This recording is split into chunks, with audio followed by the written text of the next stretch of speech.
What's up, guys? Right now we have the Jaguars against the Kansas City Chiefs. Right now it's tied at 7.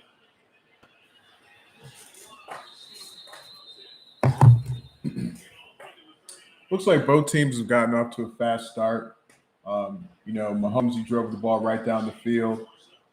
And then, of course, Trevor Lawrence, off of that kickoff return from Agnew, he was able to score as well. So, about to be the end of the first quarter right now. And it is tied at 7. And I think the Chiefs are going to win, but it's going to be a more entertaining game than people think. Just because that young offense of Jacksonville, you know, they can surprise a lot of people. I'm just worried about their defense because looks like Patrick Mahomes just going up and down the field as he just makes a pass to Kelsey for about 7 to 8 yards on first down. So this might be tough sledding for Jacksonville. Oh wow, Patrick Mahomes is a little gimpy. Guess he's going to the sideline after the first quarter. Probably going to tape it up. It's not a good sign for Kansas City, though. Not a good sign. Probably not a good sign for the bettors out there either, whoever took Kansas City in the points. Ooh, yeah, it's not good.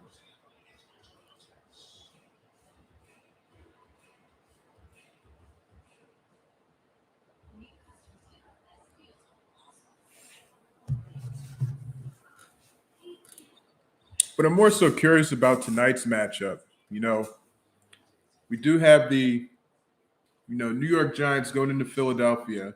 Both teams are familiar. One thing I love about the NFC East is that, you can't really game plan too much, when teams are facing off in the playoffs. It's either who's better than who wants it more, who is going to make the plays. And that's pretty much what it comes down to. You know, these two teams they faced twice this year. The Eagles pretty much swept them. They won 22-16 in New York, and I think in Philly, and no, I believe New York, and they destroyed the Giants 48-22 later on this season. But none of that means anything. And I will tell you that it is hard to beat a team 3 times. It's very difficult to do that. Um, Furthermore, I do see the Eagles winning this game. You know, I think they're a little bit more talented offensively than the Giants and defensively, but more so besides the X's and O's, when you look at Philadelphia's pass rush, you got Fletcher Cox, Hassan Reddick, and Josh Sweat. If the Giants can't contain those guys, I think it's going to be a long night for Daniel Jones. Now, Daniel Jones does like to run the ball. I do give him that, but you can only run for so much, and you're going to have to get other players involved, such as Saquon Barkley and also your other receivers as well. And if Daniel Jones isn't able to do that, I think it's going to be a long night for him. But the Giants are playing loose. They don't have anything to play for. A lot of people think that the Giants may have overachieved. I disagree with that, because with a coach like Dabo, he definitely instills confidence and character into his guys. And you've seen that happen throughout this year. There were talks about Daniel Jones playing poorly. Could it be the offense? Could it be the coordinators? Could it be the coaching? But Dabo seems like he's made adjustments with Daniel Jones, and over the last like 3 to 5 weeks, Daniel Jones has been playing all right. You know, um, I don't know. I think this game is a toss up more than people think. I don't. I'm just not going to crown Philly the winner. Just based off of the fact that they are number one. They are number one in our division. Who gives a damn about that? Because anybody could lose on any given day. Um, and that's just what it is. Yeah, Mahomes, he doesn't look right. I think it might be a little knee ankle injury, but he seems to be back on the field. But that definitely goes into question for the rest of the game because how mobile is he going to be? Is he going to be able to do Patrick Mahomes things and serve out those patty melts? But I don't know. I think this is a definite concern. Looks a little ginger on that right knee. But with 3rd and 3, we'll see what happens. Looks like Jacksonville's just stacking up the box because, They want to try to get him mobile and moving and not being able to be comfortable in the pocket. Yeah, he doesn't look comfortable at all. He looks real gimpy and he looks like he fumbled. And he did fumble. Jacksonville got the ball back. I know they said it was incomplete. Yeah, he doesn't look right. He needs to put a brace on that knee.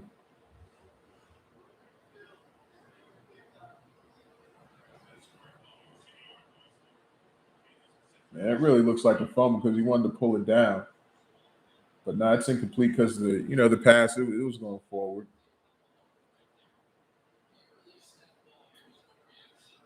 So now Jacksonville, they're going to try. I mean, Kansas City, they're trying for a 50-yard field goal. Butker is money, so I anticipate him on making this, and he does. Easy peasy field goal.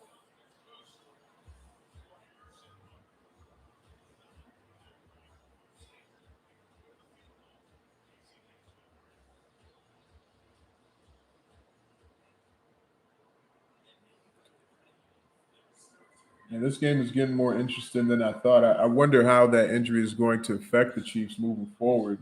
If they move forward, because you know apparently, I guess they're going to have to go play at a neutral site if they advance, or one of the teams advance. I think it's either the Bills or I think it's the Bills. If the Bills win tomorrow, and it's the Bills and Chiefs, I think they're going to be playing at a neutral site for the AFC Championship. I mean, honestly, I don't know why they're doing that, but I do understand because of the canceled game. But come on, let's be serious, man. I think the Chiefs were the best team in the NFL. You know, I mean the Bills. I think the Bills are a close second. You know, the Bills have been a little bit inconsistent in the latter part of the season. With Kansas City, they've been very consistent. I mean, what are they 14-3? I mean, if anything, they deserve a home game in the AFC Championship. If any, this is my thing. If the NFL really wanted to right the ship, they would have had that game being played at a later date and time. But they canceled it because they couldn't fit it in the schedule. And considering the fact that it's week 17, it's going to overlap into the playoff schedule, which is understandable. But you're still going to have to get the game out of the way somehow, whether albeit a Thursday night or maybe a Monday night doubleheader. They could have done that, but in respect to both teams, it was definitely a devastating injury to Damar Hamlin. I understand that, it is hard to come back and play a game after seeing something like that because you have to remember at the end of the day, these guys aren't robots, even though we like to think they are. They are still human. And they're asked a lot, especially, in this type of league. They're away from their families, they're constantly traveling, going to practice, you know, doing the things that they need to do to be a pro. And, it's just very unfortunate. However, I think the NFL they need to do a little bit better at scheduling because if you are going to have an 18-week season and you're going to cancel a game, you have to make up that game. I think it's unfair for the Chiefs that if they were to advance, they have to play at a neutral site after being 14-3. To me, that's ridiculous.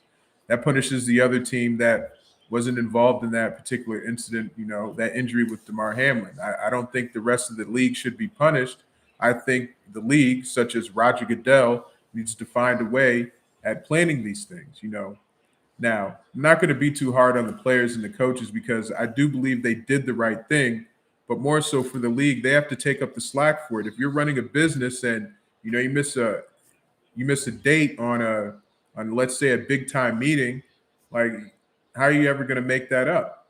You're going to have to try to reschedule, try to do something in order to get that game back. So I just think that they could have found a better way to schedule it. I do understand the circumstances, weren't very ideal, for both teams, especially Damar Hamlin. But I'm honestly I'm glad he's okay. And that situation kind of took us from football a little bit and kind of put in perspective the important things in life, such as life.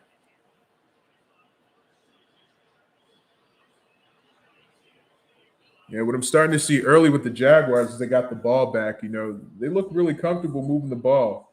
And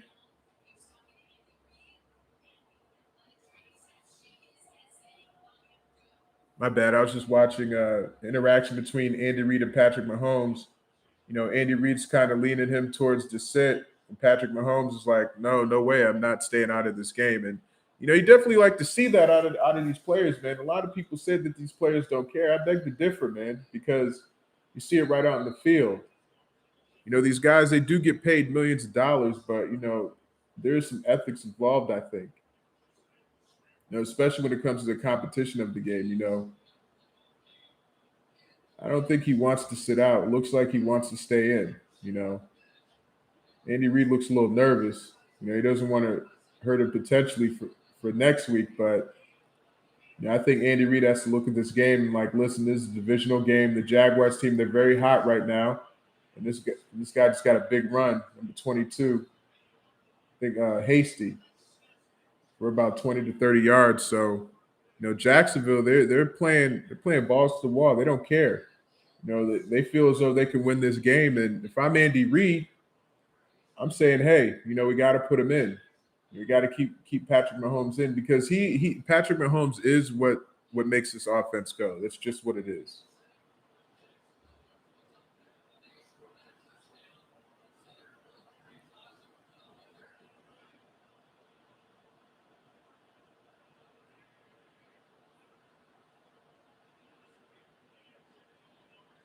Good pass, good short pass.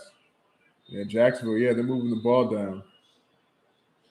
Moving the ball down the field. Yeah, they definitely look comfortable. Uh, Chris Jones, he got into the backfield, but with Trevor Lawrence being so mobile, I don't think he may be much of a factor now. If Trevor Lawrence is remaining in the pocket, that's when I think that Chris Jones is more effective. However, him moving out of the pocket, being mobile, able to hit open receivers. Is there in an empty set now? Short play. It's a good play for about 5 or 6. I think that's Zay Jones.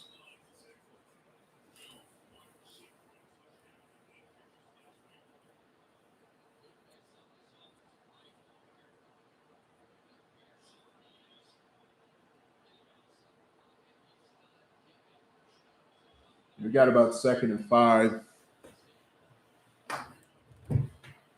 2nd and 5 on the 25-yard line.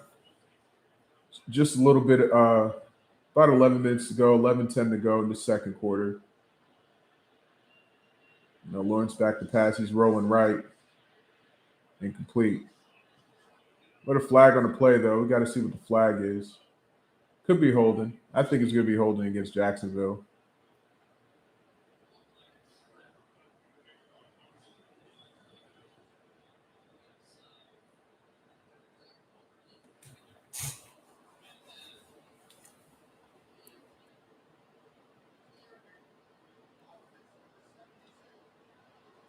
Tripping on number 72. And these are the things that Jacksonville has to stay away from. You had 2nd and short. Now it's going to be a 10-yard penalty. You have 2nd and long. Yeah, it's a trip. Made it look good though. Now it's 2nd and 15. They were in great field goal range. Now they have to fight back to get into better field goal range due to the elements. It is snowing out there. It's going to be snowing off and on with the wintry mix.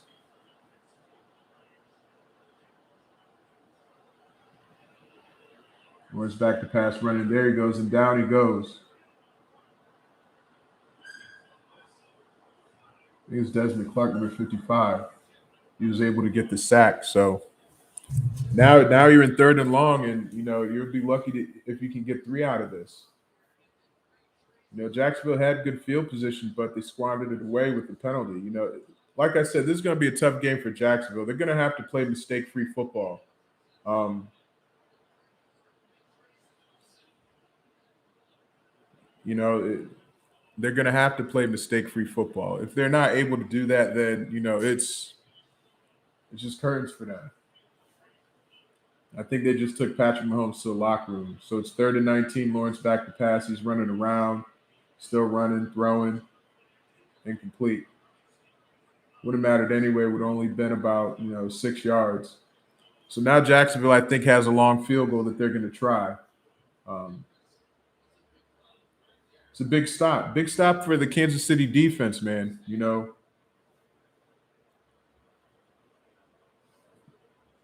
they were able to, they were able, oh no, they're punting.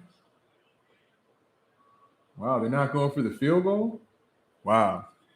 So it's a squander drive for Jacksonville. I think Doug Peterson, he's playing the field position game, which is smart, but it's a divisional game. Why not try to go for it? Why not try to go for the field goal? At least try to get three. I understand that, you give KC, good field position. If you don't, yeah, he's limping. It doesn't look good. I don't think it's an ACL tear. I think it's more of a sprain. Looks like an ankle sprain too.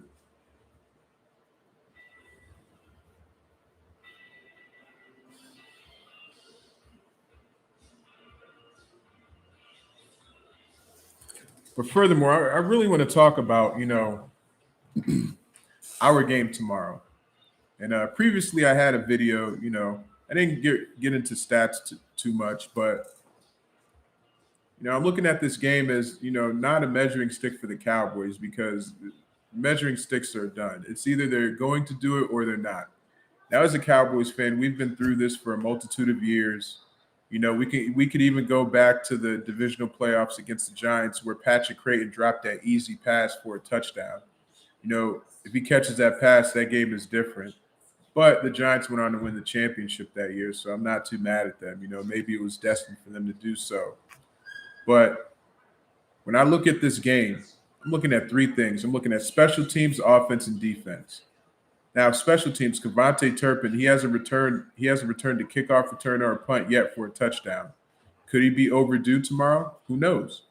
But I think if he is able to field the punt, he needs to stop fumbling and be the Kavontae he is. I think he's putting too much pressure on himself. Thinking that he's going to score every time, and of course, every player feels like that. But I think if he's able to get timely returns and make this a field position game, it definitely plays into the advantage of the Cowboys because we can run the ball. We can run the ball. We just can't be. Here's the thing: we can't be predictable with running the ball. The Giants are. They're pretty much. I think they're the best defense. They're number one on first down and second down with passing and running. And what I mean by that is, the Niners against the pass, if you pass against them on first down, it's a very high chance the ball's either going to be incomplete or it's interception. Second down, running the ball on first down. They're a very team to run. They're a very tough team to run against. When you look at the grand scheme of things, for the Cowboys, we really need to be able to move the football. We have to find that in the most unconventional ways. Now, am I saying to do a triple reverse option pass? No, I'm not. What I am saying is maybe we should run out of shotgun more, or maybe we should use Pollard in the screen game, or put him in the slot to where he could have that disadvantage with the linebacker or that advantage against the linebacker. Excuse me. We need to move CeeDee Lamb around. I'm tired of seeing CeeDee Lamb in one spot all the time. We need to move T.Y. Hilton around, Michael Gallup as well. So I think this game is not going to be a measuring stick. We're either going to win or we're not. And all the talk this week I've been hearing, especially about how the Niners are so great, how Brock Purdy's this, Brock Purdy's that. Brock Purdy's a good quarterback. I'm not taking anything away from him, but he hasn't faced a defense like our defense. And on top of that, I think our corners are a lot better than San Fran's corners. Their pass rush might be a little bit better with Bosa, but like last time I checked, we do have Micah Parsons, Sam Williams, Marcus Lawrence, Dorrance Armstrong, Dante Fowler, So I think that it's pretty much going to be an even game. And, I don't think the 49ers are just going to come out the gate and blow us out. I really don't think that at all. I think, the Cowboys know what's at stake. We know who's in front of us. We just have to take them out. That's just what it is. We have to eliminate the Niners. I just can't see the Niners going to the NFC Championship with a rookie quarterback. Those Colin Kaepernick days are over, And what I like, but what I like though is the fact that the Niners are already naming Brock Purdy as their starter next year. That's how much they believe in him, and I think he deserves to be the starter. I think they need to get rid of Jimmy G. I think they should keep Trey Lance, even though Trey Lance doesn't want to be a backup, of course. But hey, I think he needs to learn a little bit more. Trey Lance is a great athlete, but quarterback wise, I think his mechanics need some work. He has a slow release.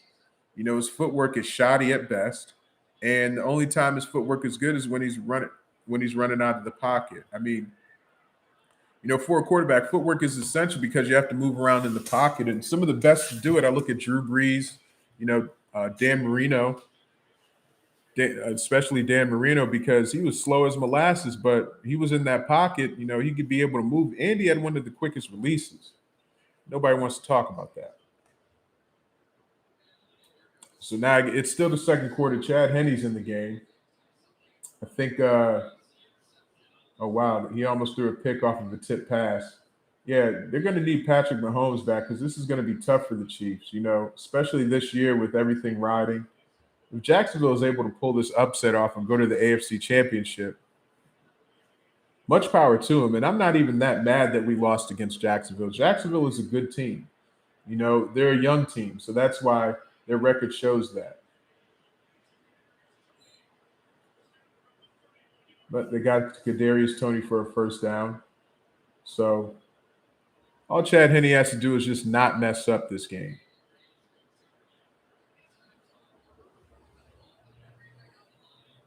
I don't think Patrick Mahomes is coming back.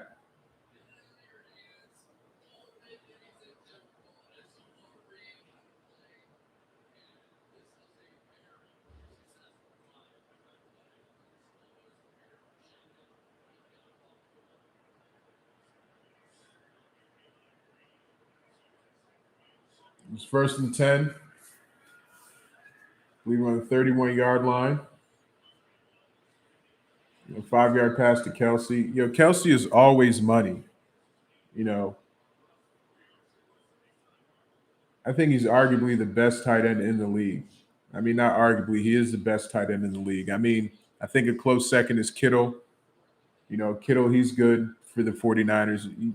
He's definitely a very dynamic weapon. And with George Kittle, the best thing I like about him is that he's a great run blocker. Very good run blocker, which nobody ever talks about. He could catch the ball, he's a matchup nightmare, but his run blocking is pretty good. He could be the best run blocking tight end in the league, I think. Jet sweep by the Chiefs. Yeah, that didn't work. Yeah, Jacksonville looks like they smell blood in the water. If I'm Andy Reid, I'm thinking like, all right, yeah, we have a 3-point lead, but saving Patrick Mahomes, you kind of need him this game because the Jaguars, they're a hot team. They're a hot team right now. Boy, did he get hit.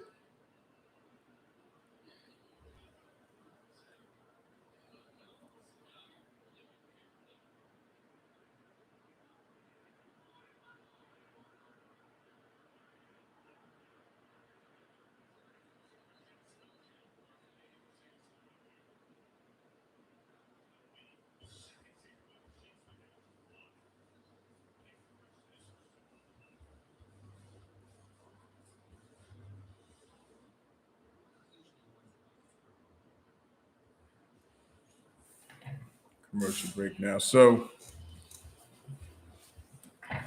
my thoughts on the other game, the Bills and the Bengals. Yeah, I think the Bills are going to win, but it's going to be a high scoring game. I see that game being like 38-35 in the 40s, because of both offenses. And also, I'm looking at, the Bengals offense and how they're hindered with those two offensive linemen out. They just lost. They also lost Lyle Collins for the season too. So that's three linemen. That's two tackles. And I believe Lyle Collins is a left tackle, and the backup left tackle got hurt, and also the right guard. So, so that's pretty much three linemen out, and I think that's going to be tough for Burrow to overcome. I know he can throw the ball, but he's going to need some help from Mixon somehow, some way.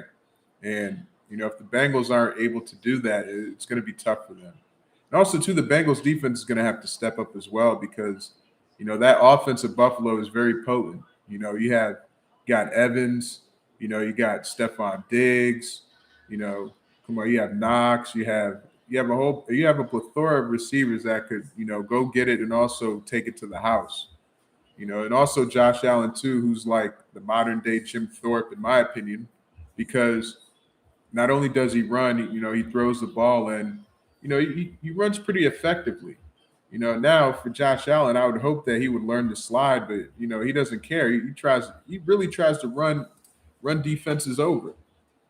And I like that about him. I really do. I think that needs to be brought back in the NFL, man. Where are these, throwback players that, tough and grit, Nowadays, you can't even sneeze on the quarterback without getting a flag.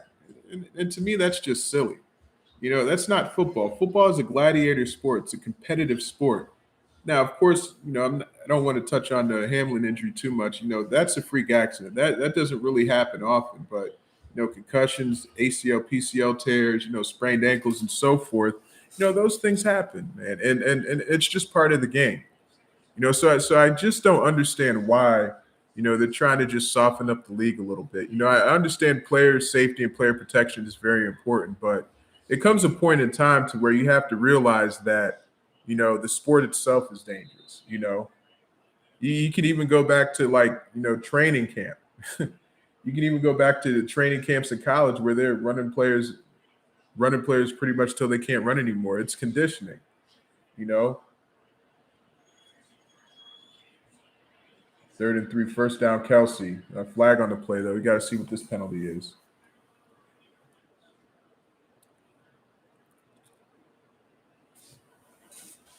Looks like it's against the defense. Roughing the passer, yep, on the defense. Yeah, they're going to be a little sensitive to roughing the quarterback because Mahomes just got injured. So, that's definitely a given.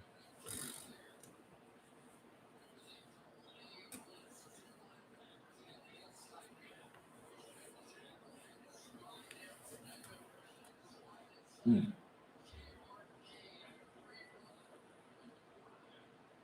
Right now, the Jaguars have 3 penalties, 30 yards. It's pretty much the difference of this game. This defense could have got off the field earlier, but they've been giving up a lot. And that's been the Achilles heel of the Jaguars all season. That's why their record is the way that they are. Their defense gives up way too many points. Even when the Cowboys played them, we had what, 31, 24, 31 points in the third quarter? That's too much. But I think this defense can be opportunistic this game. But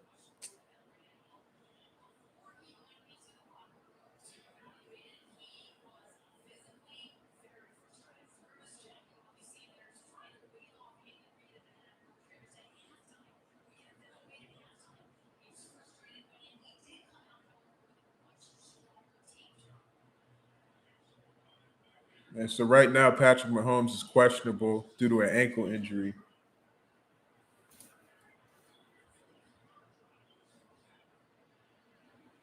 Good run by Pacheco. Wow. Yeah, he has speed. Great run by Pacheco. Yeah, he's definitely, like I said in my last video, he's a factor. Running Kansas City is run by a committee. And I honestly think he's a much more explosive back than Edward Solaire.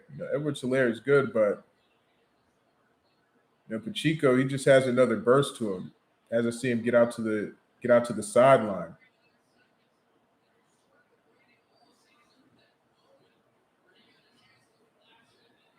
That was a good run. Yeah, I think they just need to hand the ball off to him because Jacksonville, their run defense isn't that good. Yeah, he's about to score. Their run defense isn't good. If they wear him down the majority of the game, I mean, if they wear Jacksonville's defense down the majority of the game, this game's going to be over because you know Trevor Lawrence can. There's going to be a time where Trevor Lawrence will turn over the ball. I mean, he just had 4 interceptions last week, so he could be throwing one this week, and we may never know. However, it's just going to be tough for them. And Henny's a veteran; like he knows this offense. He knows Andy Reid, so yeah, it's a touchdown. Yeah, Kansas City up 16-7 now. Made that drive go easy. Think Mahomes can rest easy a little bit now.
Fix my camera a little bit. There we go. So right now it's 17-10 halftime. Kelsey already has 10 receptions for 55 yards and 2 touchdowns. I mean, I'm not sure if they're going to put Mahomes back in the game because they do have a 7-point lead. And I think that, with Henny, he may be able to lead them to victory. But, if the Jaguars are able to, tie this game up, I then would consider putting in Mahomes. Because you don't want to lose this game if you're a Chief right now, because you want to go to the AFC Championship, of course, but to lose to the Jaguars, this would be a monumental upset because I don't think anybody picked them to win. But I bet people picked them to cover, though. I wouldn't be surprised about that.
Mahomes is back in the game.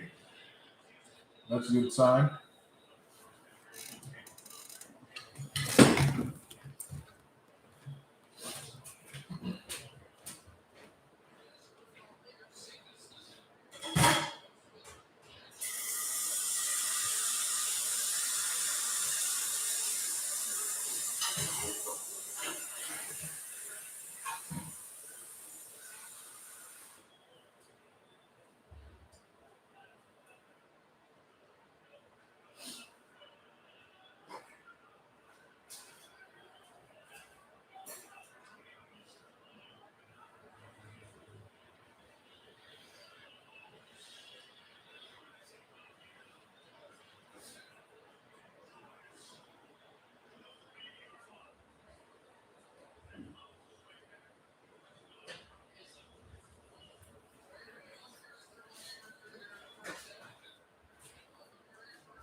So it's still 17-10. The Jaguars get a much needed stop. But Holmes, he doesn't look good out there. It looks like he could barely run on that ankle. I'm just curious to see how this plays out next week if the Chiefs are able to hold on. Especially ankle injury for a quarterback, it sucks because he's right-handed, so that his foot his right excuse me his right foot is his back foot, so that's where he plants off of. So if he's unable to be able to plant with some of those throws, I think it's going to be a little difficult. But we'll see how this game turns out.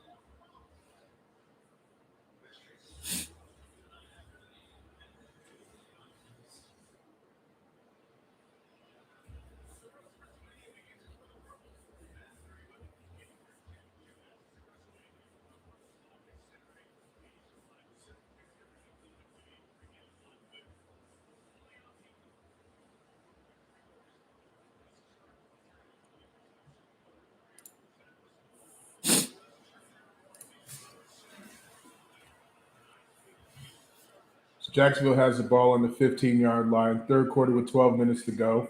Run the ball to Hasty. You got a gain of 5. Hasty, he's had a good game, man. He had that big run, earlier in the first half. And I guess he's giving Travis Etienne a little breather.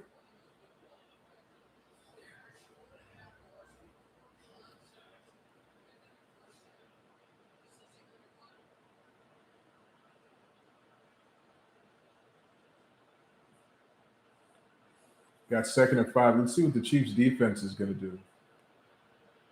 Jaguars are averaging, 7 yards per rush. So if I were the Chiefs, I'd try to find a way to dispel that. I gave the ball to Etienne. Etienne got a gain of like 2.5 to 3. So it'd be third and short. See what the Jacksonville Jaguars can do. Hopefully they don't get a penalty to set them back to another third and long, because in that first half they had a key drive where they were in the Chiefs territory, but they punted from like the 41-yard line. I still think they should have went for the kick, because right now it could be 17-13. It could be within 4 points.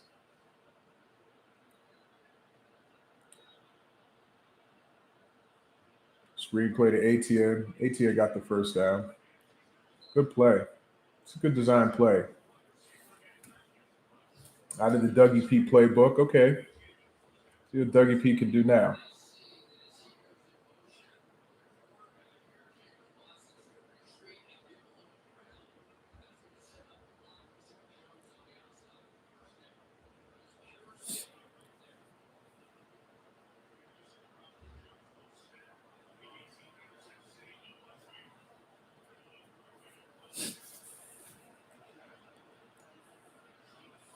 So what the Jaguars are doing, they are keeping it third and short, which is good for them. Wow, ATM with a big run, about 13 yards.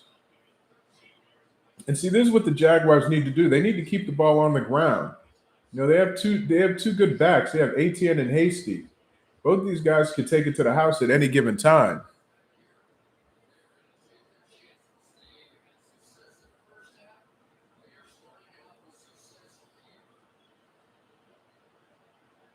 Good blocking, poor tackling on the Chiefs, especially number 20. Another run play. ATN almost wiggled out of that. He got about 2 to 3.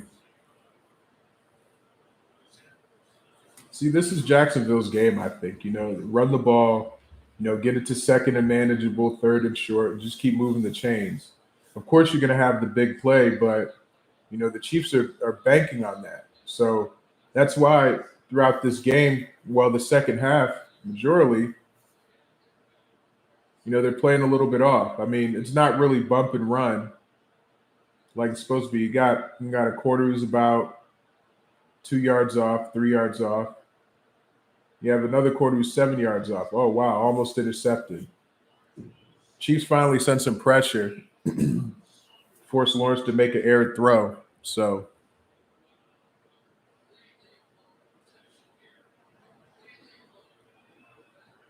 yeah, it was a blown protection. 68. What are you thinking? Boy, is that Brandon Sheriff? Yeah, it is Brandon Sheriff. It sucks.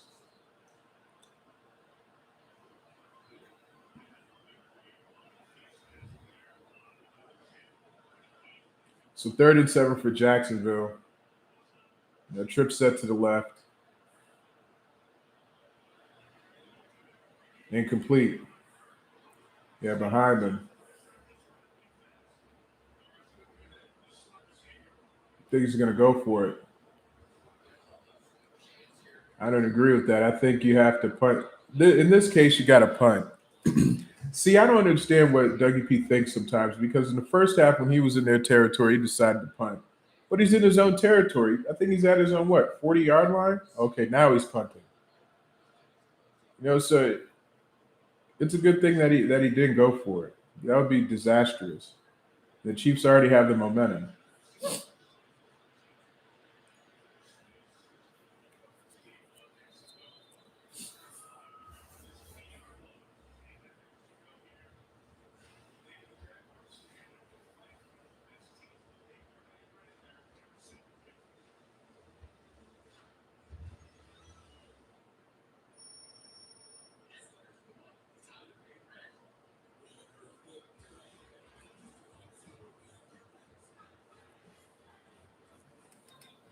Yeah, these commercials, man, I tell you, they're just, I don't like them.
Yeah, so far, Trevor Lawrence is about 83 yards passing in the touchdown. Mahomes is 90 yards in the touchdown.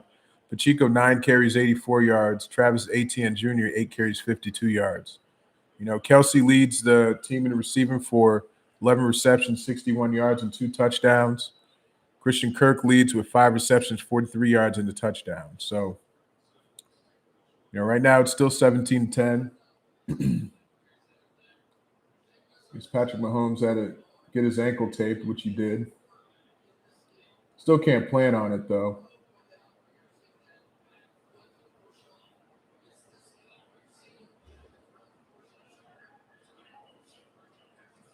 It's looking a little tough for him, but it's about 2nd and 7 on the 18-yard line. See what the Kansas City Chiefs do. Corners are playing off a lot. Screenplay to Pacheco. Got a few yards. Oh, got the first down, looks like.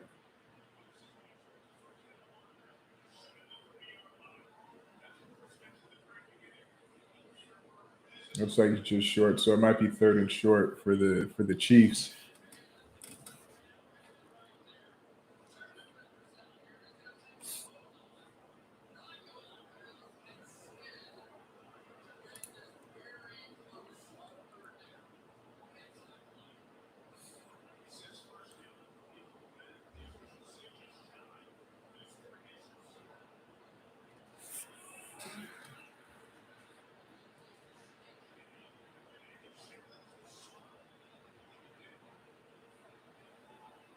Guess they're going to challenge the spot because it was third and inches, but it looked like Pacheco got the first down.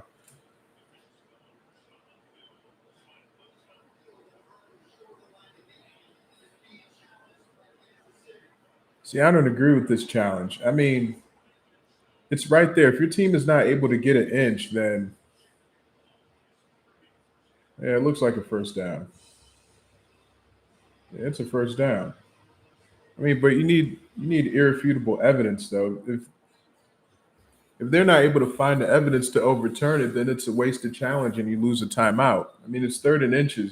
Just quarterback sneak it or run the ball or whatever you got to do just to get the first down.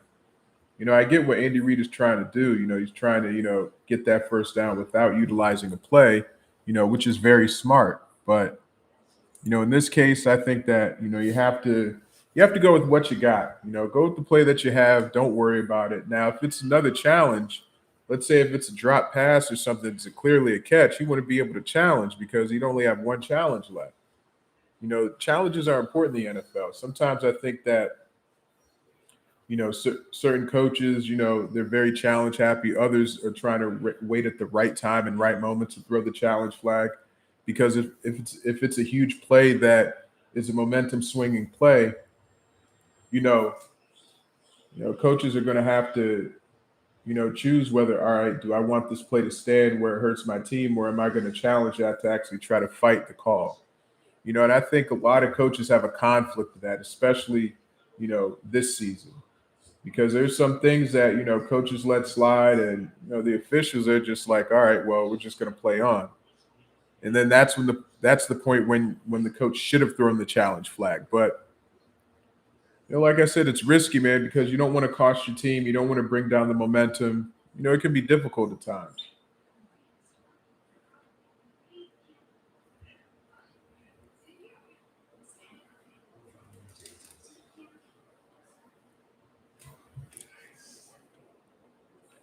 I'm really curious about this game tonight.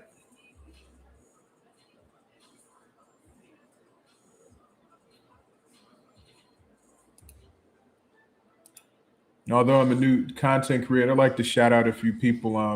You know, couple of content creators I enjoy watching. One of them is Law Nation. Law Nation has great breakdowns, especially offense and defensively.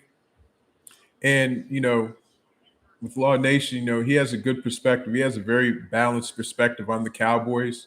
Even though he's a Cowboys fanatic just like me, but I grew watching his channel, and you know, one of the things I do like about him, he's very persistent. Like any Cowboys news, anything from an injury to a clipped toenail, he will report it. And that's something that I definitely have to work on. So it's third and inches. They didn't get the challenge, so that's a wasted timeout. And they might have not have gotten the first down. Well, I think they did. Yeah, I think they got that. No way they didn't get that. It's an inch. Oh, now they're saying they're short. Yeah, you gotta go for it, Andy.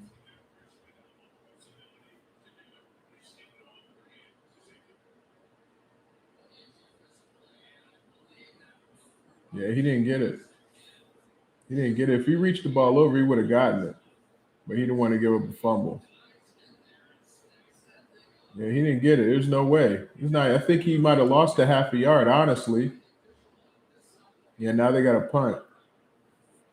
See that's when you don't challenge. See that screwed up their whole drive. Andy should have went for a play and he would have got it most likely, but he wanted to challenge, and rightfully so. He should have challenged. I thought it was a first down too, but the refs they're not going to overturn that. So in any case, if that happens again, I think he should just go for the third down play. Don't worry about if it was off an inch or a half a yard or whatever. Just get the first down because these refs they're really gonna be tight on the challenges, especially in the playoffs. They're gonna have to find concrete evidence to to override the play, to overrule the play. So no, I understood what Andy did right there. Now I'm not mad at him, but you're home. You can get that 3rd and 1, bro. Just line them up. You just hike the ball and get the first down. So now you got the Jaguars. They're down 17-10. They're hanging around just like I thought they would. I thought this game would be a little bit high scoring, but it's not. Um, for the most part, I am I am seeing that there still is 17-10. There's plenty of football to play. What a move by Hasty. Man, he shook Chris Jones out of his shoes. My goodness. And he took his ankles. Took his ankles. But it was only for a small gain, like 2 or 3 yards. Now it's probably 2nd and short, 2nd and 7.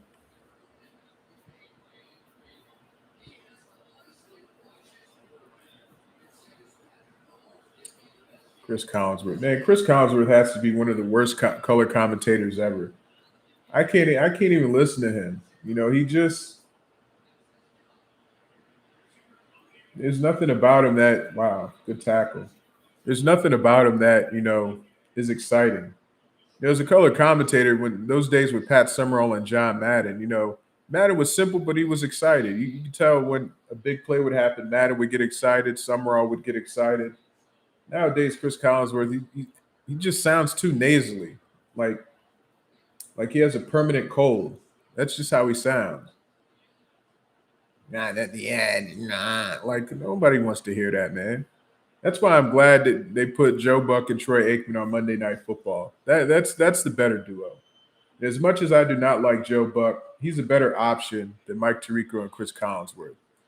You know, I like Mike Tirico. Don't get me wrong, but Chris Collinsworth, he just sucks. He just sucks at color commentary. It's just horrible. His voice sounds like nails on a chalkboard.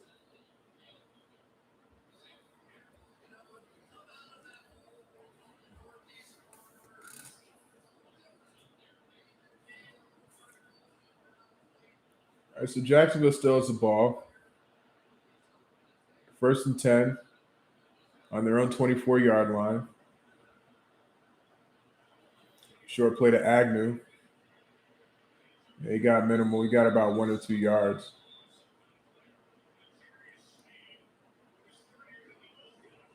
Yeah. Young quarterback Jarius Sneed with the tackle. Yeah, these Chiefs got some young corners, man. Their defense is definitely on the building blocks of becoming better.